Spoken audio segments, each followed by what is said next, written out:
Il Montecavallo domina la piana del Cansiglio, questa bella foresta che vollero ancora i veneziani tanti anni fa, oltre 1000 anni fa, gestita sempre dal settore pubblico e adesso in gestione a Veneto Agricoltura, che è ente strumentale della Regione Veneto. Il Cansiglio ha tante priorità, ha tante bellezze, ha anche qualche problema, che è quello dei cervi in particolare. Per questo anche Veneto Agricoltura ha appena reso disponibile una mostra che propone il tema dei cervi e fa vedere qual è l'ecologia di questi animali.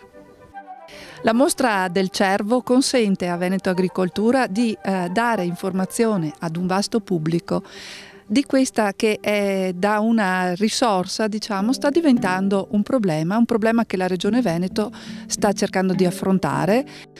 La mostra si articola in vari tabelloni. Il titolo della mostra è Il cervo, una questione da prendere per le corna, e già da qui si capisce l'urgenza quindi di arrivare a una definizione della problematica, perché l'urgenza deriva dal fatto che questo enorme aumento della popolazione di questo ungulato, che ha trovato nella foresta del Cansiglio le condizioni ideali per vivere, perché ha i prati dove mangiare l'erba, ha appunto questo grande spazio dove nascondersi e ha uno spazio dove la caccia da secoli è vietata, quindi non ha nessun disturbo di tipo antropico.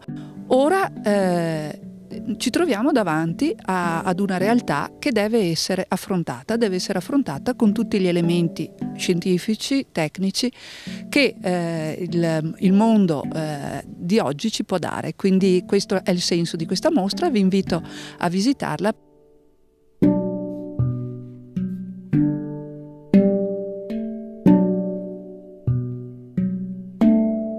Abbiamo parlato del Bosco del Cansiglio. Il Bosco del Cansiglio è effettivamente una realtà incredibile, una delle più belle in Europa. La faggeta è riportata su tutti i libri di selvicoltura.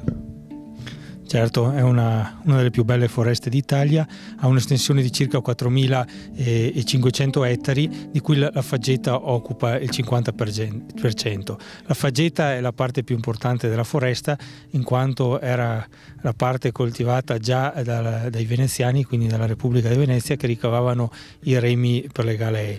È una foresta che oggi viene ancora gestita selvicolturalmente e oggi dà prodotti importanti quali ad esempio i pavimenti, le assi del Cansiglio.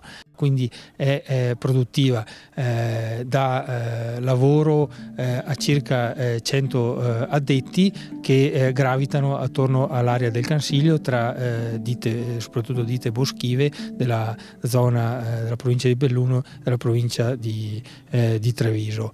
È quindi una foresta che dà lavoro, che dà reddito, ovviamente anche per l'ente gestore Veneto Agricoltura.